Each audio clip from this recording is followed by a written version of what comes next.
In today's video, I'm going to teach you how to find Zoom meeting, passcode, and personal meeting ID. By the end, you'll know exactly where to look inside the meeting window so you can quickly confirm the meeting ID, identify your personal meeting ID when applicable, and view the passcode without digging through settings. First, open Zoom and start a meeting. You can use an instant meeting, a scheduled meeting, or your personal meeting room. Starting the meeting is important because the details we need appear inside the live meeting window. If you're hosting, you'll have full access to the information.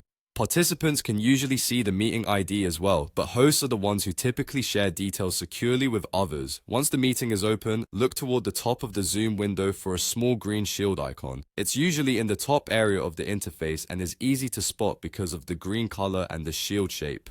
Click that icon. This opens a compact meeting information panel right on top of your call so you don't need to leave or pause anything. In this panel, you'll see the key details for your current session. The meeting ID appears as a series of numbers. If you started your personal meeting room, the number you see here is your personal meeting ID, which stays the same unless you change it in your account settings. If you're in a scheduled or instant meeting that isn't your personal room, the meeting ID shown here applies only to this specific meeting. Right below or near the meeting ID, you'll also see the passcode.